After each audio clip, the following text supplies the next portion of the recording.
The first gunshot echoed through the abandoned shipyard, just as the little girl screamed, "Dad!" Every weapon lowered. Every hardened gangster froze. The child, no older than 8, broke free from the detective holding her hand and ran straight toward the most feared mafia boss in Korea, Kang Tae-jun. The man whose name had ended political careers and criminal empires alike stood motionless in the rain, blood dripping from a wound beneath his tailored black coat. His enemies stared in disbelief as the little girl wrapped her tiny arms around his waist.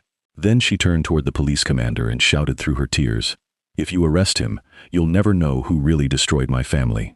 Silence swallowed the shipyard. Even the detective who had spent years hunting Tae-jun looked confused. The child wasn't his daughter. Everyone in Korea knew that. So why had she called him Dad? And what terrible secret could stop an entire war? Before anyone moved, Tae-jun whispered only 4 words. She finally remembers everything. If emotional stories filled with impossible choices, hidden truths, powerful love, and unforgettable redemption keep you watching until the very end, take a moment to like this video, subscribe, and tell us where you're watching from. Now, let's return to where it all began. 9 years earlier, the city of Hanul shimmered beneath spring sunlight, hiding the darkness that ruled its streets after sunset. Kang Tae-jun was 32, respected by businessmen, feared by politicians, and worshipped by the men who called him chairman instead of boss. He had built the Phoenix Syndicate into the most disciplined criminal organization in the country. Unlike rival groups, Tae-jun forbade drug trafficking, human trafficking, and violence against children. His rules made enemies laugh until they realized he enforced them without mercy. People believed he had no heart. They were wrong. He had simply buried it years ago beside the woman he had once planned to marry. Seo Ji-ah had died in a car explosion meant for him, and ever since, Tae-jun lived as though surviving was the only punishment he deserved. On the other side of Hanul, a 7-year-old girl named Han Eun-so waited outside her elementary school, with a drawing clutched tightly against her chest. Her mother, Han Mi-ra, had promised they would celebrate Eun-so's birthday together that evening, but Mi-ra never arrived. Instead, a black van rolled quietly beside the sidewalk. A smiling woman leaned out the window. "Your mother asked us to bring you to her." The words sounded kind. The lock on the van door sounded cruel. By the time Eun-so realized something was wrong, the city had already swallowed her cries. 30 minutes later, one of Tae-jun's trusted intelligence agents interrupted an underground meeting. "Chairman, we intercepted unusual radio traffic. A child has been taken." Tae-jun didn't even look up. "Call the police." The agent hesitated. "The kidnappers belonged to the White Serpent cartel." That name changed everything. White Serpent had broken every rule of the underworld. They trafficked children, sold identities, and erased entire families for profit. Tae-jun had spent years avoiding open war with them, because thousands of innocent people would become collateral damage. But children were the one line nobody crossed in front of him. He slowly stood, "Find the girl." Within an hour, black luxury sedans spread across Hanul. Surveillance cameras were hacked. Informants were paid. Harbor records disappeared. Even police scanners mysteriously redirected traffic away from Phoenix operations. Detective Yoon Se-hai, head of the Organized Crime Division, watched the chaos unfold from headquarters. She frowned at the screen showing Phoenix vehicles racing through the city. "He's mobilizing everyone," her partner muttered. "For one child?" Se-hai answered quietly. "No criminal spends this much money unless the child matters more than the war." Neither of them knew they were right for entirely different reasons. Deep inside an abandoned textile factory, Yoon-so sat tied to a metal chair. She tried not to cry because her mother always said courage began when fear refused to leave. Around her, armed men argued with someone over a satellite phone. "Payment doubled," one barked. "The client says kill the mother too." Yoon-so's heart stopped. "Kill, Mom?" She squeezed her eyes shut. Somewhere outside, tires screeched. Then came shouting, then silence. One kidnapper looked toward the broken windows. "Why can't I hear anything?" The answer arrived as the warehouse lights suddenly went dark. Footsteps echoed through the building. Calm, measured, terrifying. One by one, screams replaced gunfire. Men who had spent their lives inspiring fear suddenly begged for mercy. Yoon-so couldn't see anything through the darkness until a flashlight beam stopped in front of her face. A tall man knelt before her. His black gloves carefully untied the ropes cutting into her wrists. "Can you stand?" he asked. His voice was calm, almost gentle. She nodded. He removed his coat and wrapped it around her trembling shoulders. "What's your name?" "Han. Han Yoon-so." He gave the smallest smile. "You're safe now." She believed him instantly. But just as Tae-jun lifted her into his arms, a dying kidnapper laughed from across the warehouse floor. Blood filled the man's mouth as he whispered, "You saved the wrong child." Tae-jun turned slowly. "What did you say?" The kidnapper coughed once. "The one who paid us never wanted ransom." His eyes drifted toward the ceiling. "She wanted a war." Before Tae-jun could force another answer, the man's head fell sideways. Dead. Tae-jun looked down at the frightened little girl clinging to his neck. If she wasn't taken for money, then why had someone risked starting a war just to steal one child? Outside, sirens rushed toward the factory from every direction. But hidden in the shadows across the street, an elegant woman wearing white gloves watched Tae-jun carry Eun-soo into the night. She smiled without emotion and whispered, "Take good care of her, because one day she'll destroy everything you built." Rain continued to pour over Hanul as Kang Tae-jun's convoy disappeared into the city's maze of elevated highways. Little Eun-soo sat silently beside him, in the back of the armored sedan, wrapped inside his oversized black coat. She hadn't cried since leaving the warehouse. That worried him more than tears ever could. Children who stopped crying too early usually carried pain far beyond their years. He handed her a bottle of water. She accepted it with both hands but didn't drink. Instead, she looked out the rain-covered window. "If I go home," she whispered, "will they hurt my mom again?" Tae-jun didn't answer immediately. He wasn't a man who lied to comfort people. "We're going to find your mother," he finally said. "Until then, no one will touch you." She studied his face, as if deciding whether powerful men could keep promises. Then she nodded once. It was enough. Meanwhile, Detective Yoon Se-hae arrived at the abandoned textile factory minutes after Phoenix Syndicate had vanished. The scene made no sense. 23 members of the White Serpent cartel lay dead. None of the hostages remained. Yet there wasn't a single civilian casualty. Her partner crouched beside one body. "Professional," he muttered. "Almost surgical." Se-hae noticed something unusual. Every criminal had been shot or disabled in ways that prevented collateral damage. It was the work of someone who planned every movement before pulling the trigger. She had hunted Kang Tae-jun for 6 years. Tonight, for the first time, she wondered if the stories about his code were actually true. Then another discovery stopped her cold. One kidnapper still clutched a torn photograph in his dead hand. Half the picture had burned away, but the surviving portion showed a smiling little girl standing beside a woman whose face had been deliberately cut out with scissors. On the back, someone had written 3 words in red ink: "Asset 7 lives." "What does that mean?" her partner asked. Se-hae slipped the photograph into an evidence bag. "I don't know." But deep inside, she felt the investigation had just become much larger than a kidnapping. Across the city, Han Mi-ra woke inside a dark concrete room, with blood running down her forehead. Her wrists were chained to a rusted pipe. Across from her sat the elegant woman in white gloves, calmly pouring tea as though they were old friends. "Your daughter escaped," Mi-ra whispered with relief. The woman smiled. "Exactly as planned." Mi-ra's heartbeat faltered. "What?" The woman placed a family photograph on the table between them. "Did you really think we wanted the child?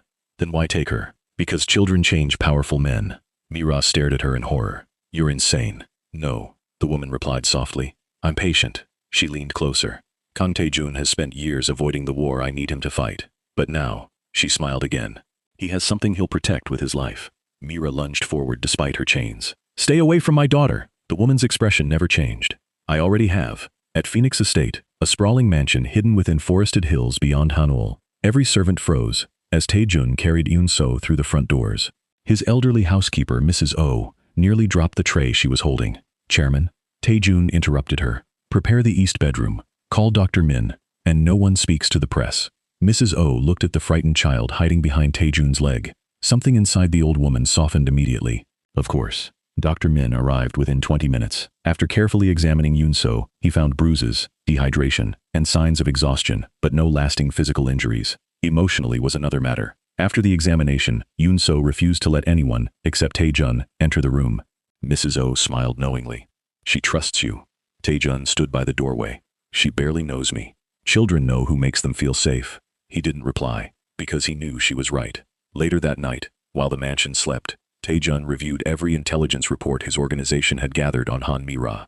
36 years old, freelance translator, no criminal history, no political ties, no known enemies. Everything about her life appeared painfully ordinary, too ordinary. Then his chief intelligence officer entered quietly. "Chairman, we've searched every hospital, border crossing, and surveillance network." And her mother disappeared 3 days before the kidnapping. Tae-jun looked up sharply. 3 days? No missing person report. Another pause. Almost as if someone erased her before taking the child. Tae-jun's instincts screamed. Ordinary people didn't vanish this cleanly. Someone with enormous resources had orchestrated every step. The kidnapping had only been one move in a much larger game. Upstairs, Eun-soo couldn't sleep. She wandered quietly through unfamiliar hallways until she found light beneath a study door. She peeked inside. Tae-jun sat alone before a wall-sized chessboard, moving black pieces one by one across the polished wood. "Can't sleep?" he asked without turning around. She shook her head before realizing he couldn't see her. No. He gestured toward the chair opposite him. Come here. She climbed into the seat. Her eyes wandered over the strange chess pieces. Who are you playing? Someone who hasn't shown me their face yet. She frowned. Can you win? Tae-jun looked at the board for a long moment. Only if I learn why they made the first move. She didn't understand. Instead, she reached into her small backpack and pulled out the birthday drawing she had protected throughout the kidnapping. The paper was crumpled, but intact. She handed it to him. It showed a little girl holding hands with her mother beneath a bright blue sky. Above them were the words, "Forever Together." Tae-jun stared at the drawing longer than he expected. Something tightened painfully inside his chest. Memories of Jia flooded back before he forced them away. It's beautiful, he said quietly. Mom said. Unso hesitated. That family isn't only the people who give you life. She looked directly into his eyes. It's the people who refuse to leave. Before Tae-jun could answer, alarms suddenly echoed throughout the mansion. Security lights flooded the grounds. His phone vibrated. The message contained only one image. Han Mi-ra was alive, but kneeling with a gun pointed at her head. Beneath the photograph appeared a single sentence. Raise the girl, or watch her mother die. And in the corner of the image, almost invisible unless someone looked closely, was the same symbol Detective Sei-hai had just bagged as evidence. A white serpent, coiled around the number 7. The photograph remained on Kang Tae-jun's desk long after everyone else had left the room. His security chief, Park Do-won, broke the silence first. It could be fake. Tae-jun never looked away from the image of Han Mi-ra kneeling with a pistol pressed against her temple. No, Chairman, her pupils are reacting to the light. The blood on her sleeve hasn't dried. She's alive. Do-won exhaled slowly. Then it's a trap. Tae-jun folded the photograph once and slipped it into his coat pocket. It was always a trap.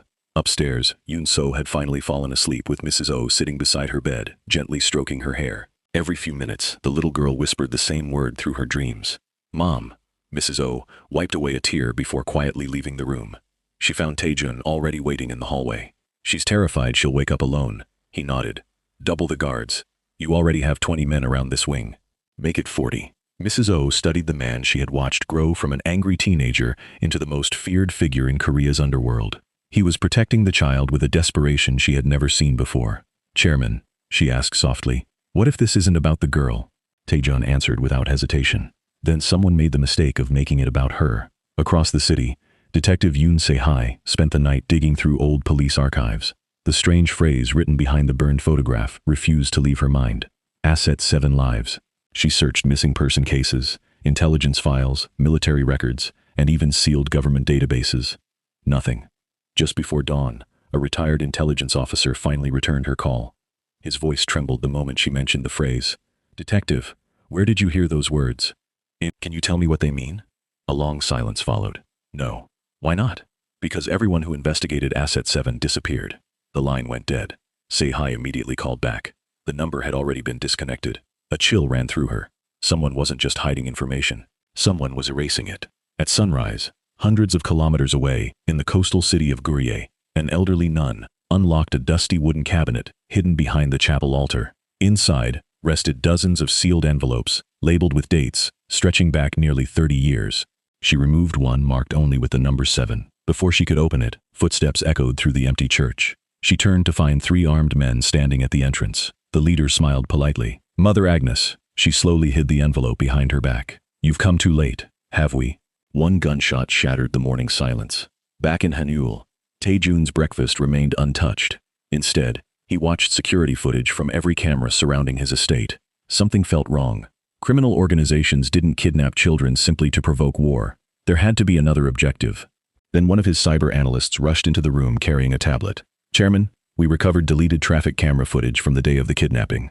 Show me. The video displayed the black van stopping outside Yoon-so's school. The smiling woman leaned from the passenger seat exactly as expected. But then something happened no one anticipated. Just before Yoon-so climbed inside, another little girl wearing the exact same school uniform appeared briefly at the edge of the frame. She looked almost identical in height and hairstyle. The second child froze when she saw the van. Then she ran away. The footage ended. Tae-jun replayed it 3 times. Who is that? The analyst swallowed. We don't know. Tae-jun's eyes narrowed. Find her. If there had been 2 girls, had the kidnappers almost taken the wrong child? Or had they deliberately allowed one to escape? Upstairs, Yoon-so wandered into the mansion library carrying the drawing she had made for her birthday. She noticed a locked piano in the corner covered with a white cloth. Curious, she pulled the cloth away and touched a single key. The note echoed through the room. Behind her, Tae-jun stopped walking. He hadn't heard that piano played since Jia died. Yoon-so looked guilty. I'm sorry. He walked over and unlocked the instrument without saying a word. Can you play? She shook her head. Mom was teaching me. He sat beside her. His fingers hesitated above the keys before slowly playing the melody Jia used to love. It was the first time music had filled the mansion in 8 years. Yoon-so smiled faintly. It's pretty. Tae-jun almost smiled back. Then his phone vibrated again. Another message. Another photograph. This time Han Mi-ra wasn't alone. Standing behind her was the elegant woman in white gloves. She looked directly into the camera as though speaking to Tae-jun himself. Beneath the image appeared a new message. Every hour you keep the child, another secret dies. Attached was a short video. Tae-jun pressed play. Mother Agnes appeared on screen, bleeding heavily across the stone floor of the church. With her final strength, she held up the envelope marked 7 and whispered into the camera. If Kang Tae-jun ever finds this, tell him the girl he rescued was never the real target. The video ended with a gunshot. Every person in the room froze. Park Do-won looked at Tae-jun. Chairman. Tae-jun's expression turned colder than anyone had ever seen.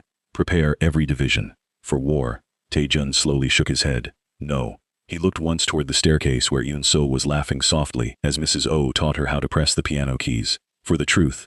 But neither man noticed the tiny silver bracelet on Yoon-so's wrist beginning to flash with a faint red light.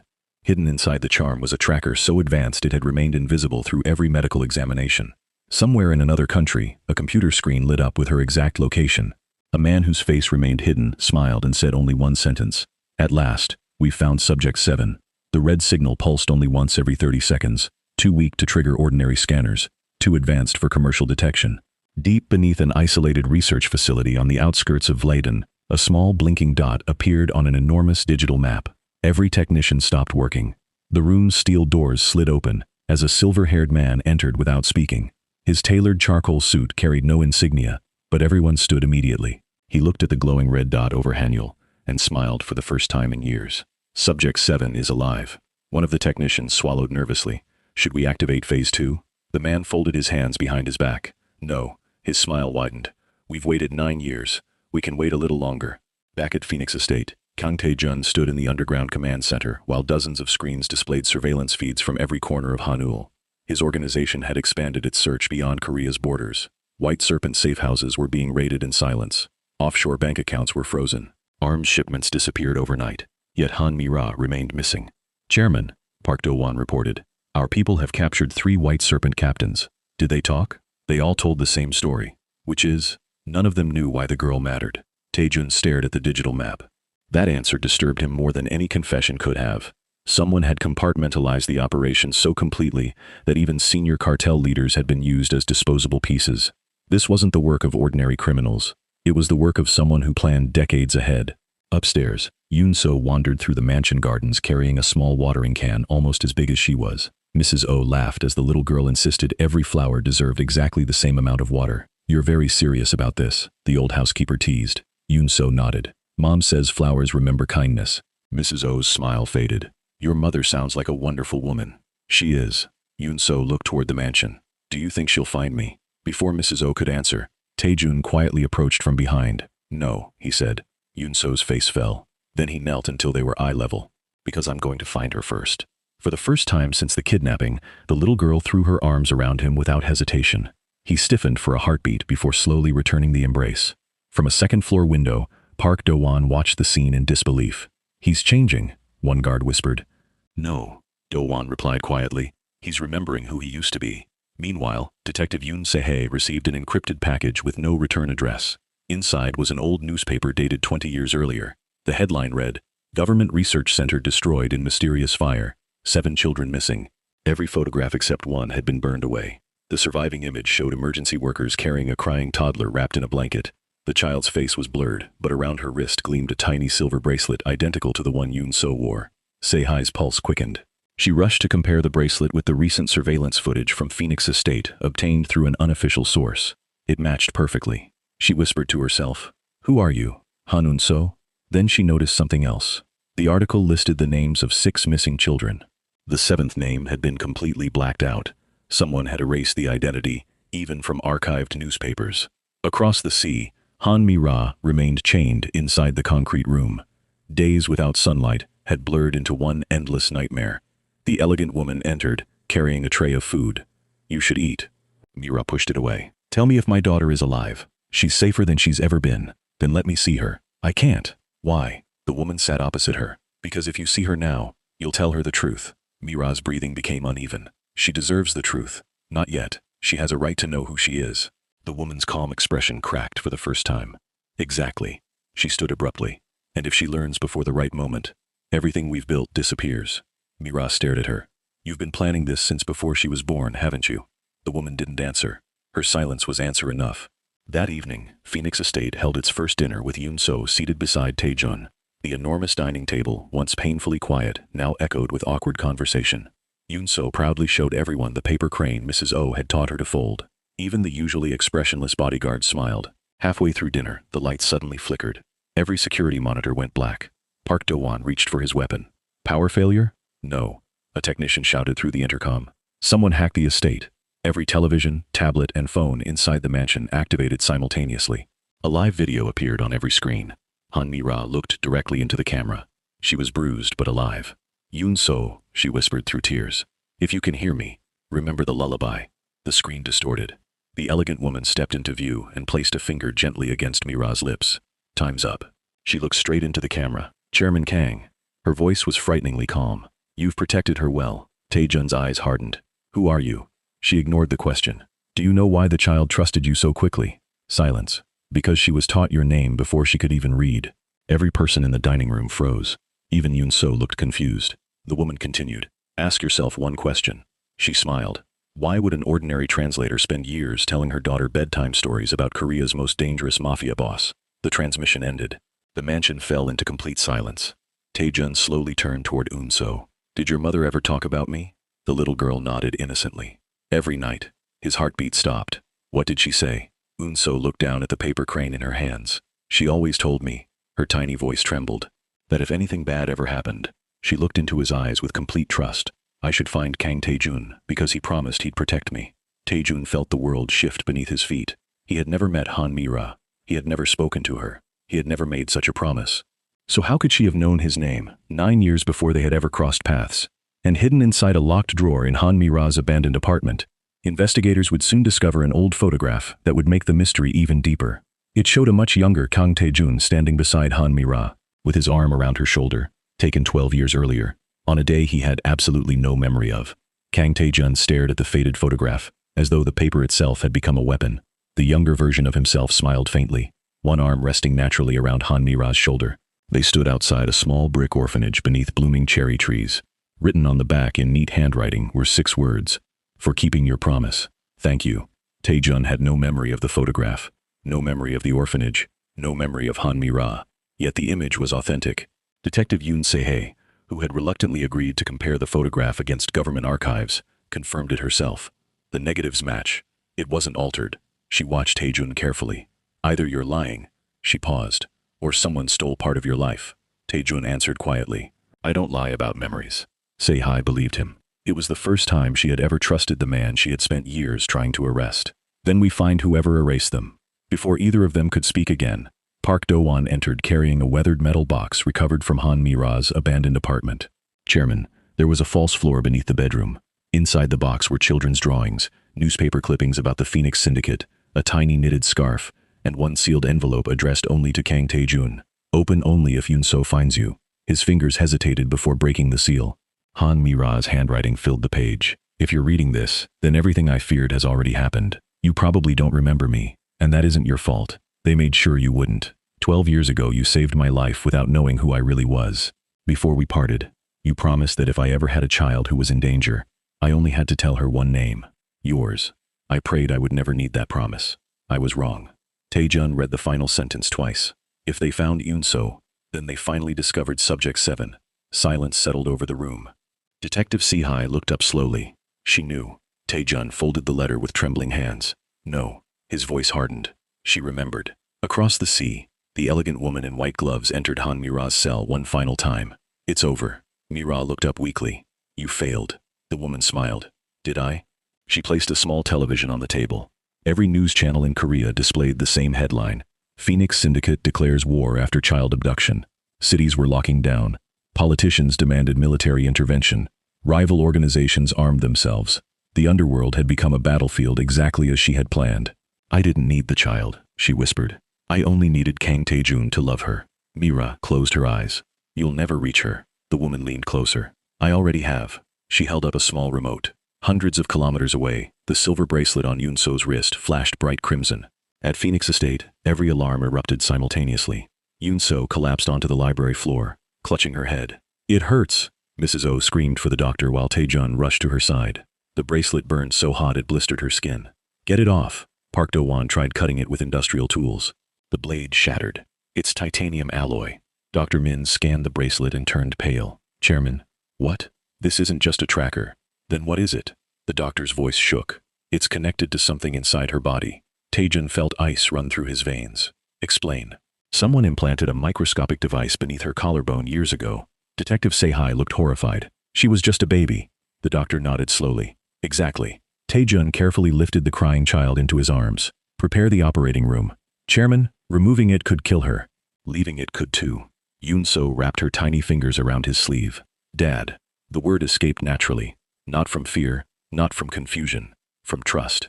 Every person in the room heard it. Tae-jun closed his eyes for one brief second before whispering, I'm here. The emergency surgery lasted nearly 3 hours. Outside the operating room, Detective Sehai quietly approached him. There's something else. She handed him another classified file. The 6 missing children from the research center. He looked up. What about them? They all died. All 6? She nodded. Only one child disappeared without a body ever being found. Tae-jun slowly opened the file. Beneath the blacked-out government seal appeared a single classified line. Subject 7 status. Recovered by Guardian Candidate KTJ. Memory suppression authorized. His breathing stopped. Guardian Candidate, KTJ, his own initials. Suddenly flashes exploded inside his mind. A frightened little girl hiding beneath a staircase. A burning laboratory. Soldiers shouting. A young woman crying as she pushed a child into his arms. A promise spoken beneath falling snow. If anything happens, protect her. He staggered backward, gripping his head. Chairman. Park Do-won caught him before he collapsed. More memories flooded in. Han Mi-ra, younger, terrified, placing a sleeping toddler into his arms. Her name is Yoon-so. Who are they? He had asked. People who believe children belong to them. Where will you go? Tears had filled Mira's eyes. Where they'll never think to look. Then another face emerged from the shattered memories. The elegant woman in white gloves. Except 12 years earlier she had worn a military uniform. She hadn't been a criminal. She had been the scientist leading Project 7. Tae-jun's eyes snapped open. I remember her. At that exact moment, every screen inside Phoenix Estate activated once again.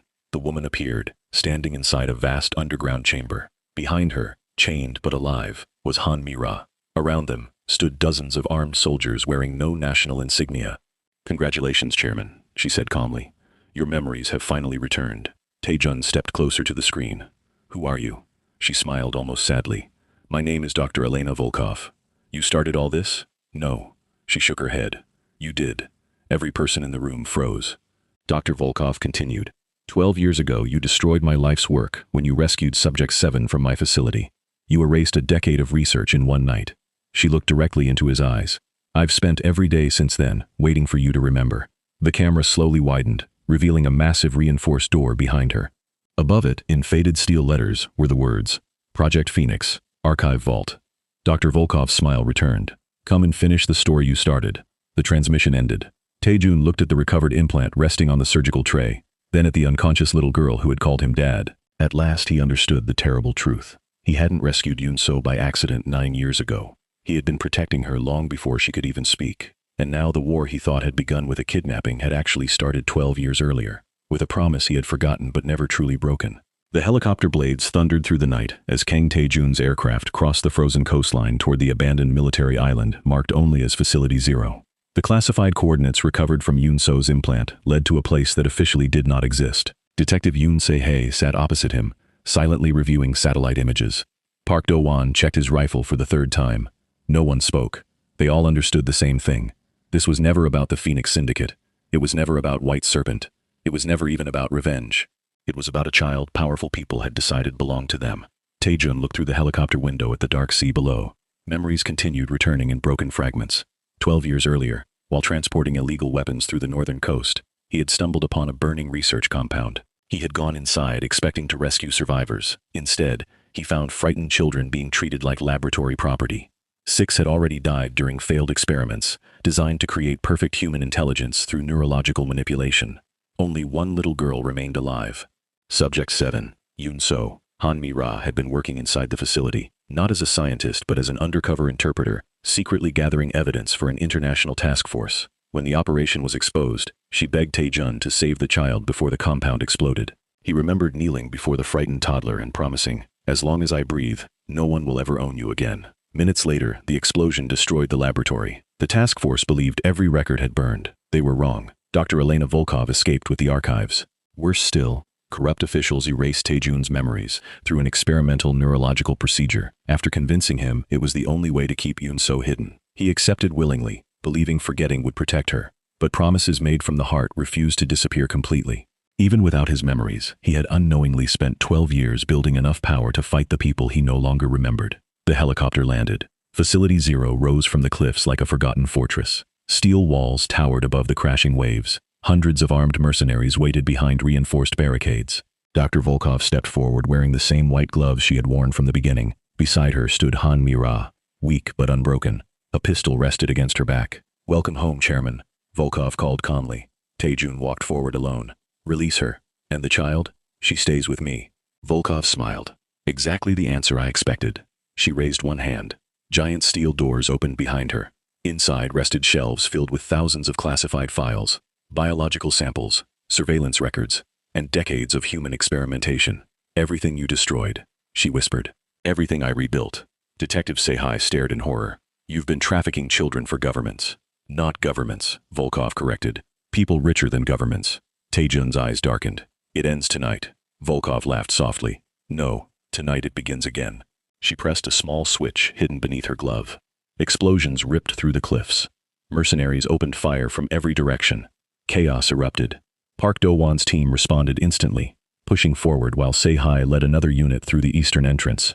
Tae-jun ignored every bullet flying past him. His eyes never left Volkov. She retreated deeper into the archive vault, dragging Han Mi-ra with her. Tae-jun pursued her through collapsing corridors lined with forgotten research rooms. Photographs of children covered the walls. Files described experiments with names instead of numbers. He stopped only once when he found a small drawing pinned beneath cracked glass. It was made by a little child years ago. A man in a black coat held hands with a smiling little girl beneath a blue sky. Written underneath in childish handwriting were the words, "My hero came back." His throat tightened. Even as a toddler, Yoon-so had remembered him. Before he could reach for the drawing, another explosion shattered the corridor. He kept running. At the center of the archive vault, Volkov forced Han Mi-ra onto her knees. "You were always the weakness," she hissed. Mi-ra looked at Tae-jun and smiled through tears. "You kept your promise." Volkov raised the pistol. Tae-jun stopped walking. "Take me instead." "Gladly." She aimed at him. But before she could fire, a small voice echoed across the chamber. "Leave my dad alone." Everyone turned. Yoon-so stood at the entrance beside Mrs. Oh and Dr. Min, who had refused to let her remain behind after she woke from surgery. The little girl broke free and ran toward Tae-jun, exactly as she had in the future that opened this story. Volkov swung the gun toward the child. Time slowed. Without hesitation, Han Mi-ra threw herself between the pistol and her daughter. The shot rang out. She collapsed. "Mom!" Enso screamed. Before Volkov could fire again, Tae-jun crossed the distance in an instant. One powerful strike sent the weapon skidding across the floor. Volkov stumbled backward. "You ruined everything," she shouted. Tae-jun looked at her with absolute calm. "No." He stepped closer. "You did the moment you forgot children aren't experiments." She lunged toward a detonator connected to the archive vault. Detective Sehai fired once. The bullet struck the detonator from her hand. Park Do-won tackled Volkov before she could reach it again. Within seconds, she was handcuffed. The woman who had spent 12 years orchestrating a war finally looked defeated. She laughed weakly. "You'll never erase what I created." Sehai replied, "We don't have to." She held up the archive drives recovered from the vault. "The whole world is about to see it." Days later, international tribunals announced the arrest of dozens of politicians, military officers, executives, and traffickers connected to Project Phoenix. Hidden accounts were seized. Victims were identified. Families who had searched for children for decades finally learned the truth. Justice did not erase the pain, but it finally gave it a name. Han Mi-ra survived after emergency surgery. The bullet had narrowly missed her heart. When she awoke, Yoon-so refused to leave her side. Tae-jun stood quietly near the window until Mi-ra smiled at him. "You remembered." He nodded. "Too late." "No." She reached for his hand. "Exactly when you needed to." Months passed. Phoenix Syndicate officially dissolved. Every legitimate business under Tae-jun's control became part of a charitable foundation dedicated to protecting vulnerable children across Korea. Detective Sehye resigned from the Organized Crime Division and accepted a position leading the foundation's international investigations. Park Do-won became its security director. Mrs. Oh finally heard laughter fill the mansion every morning instead of silence. One spring afternoon, beneath blooming cherry trees that looked remarkably like the ones in the forgotten photograph, Yoon-so ran across the garden holding both her mother's hand and Tae-jun's. She looked up at them and grinned. "Can we stay like this forever?" Han Mi-ra smiled through happy tears. Tae-jun looked at the little girl who had changed the course of his life twice without ever meaning to. "Forever," he answered. This time it wasn't a promise made in desperation. It was one he intended to keep for the rest of his life. As the three of them walked beneath the falling blossoms, the paper crane Yoon-so had folded months earlier drifted gently across the garden on the spring breeze before landing beside the old birthday drawing that simply read, "Forever Together." At last, it was true. If this story reminded you that love is measured not by blood, but by the promises we choose to keep, don't forget to like this video, subscribe, and share it with someone who believes that the strongest families are often the ones we choose with our hearts. Until the next story, thank you for watching.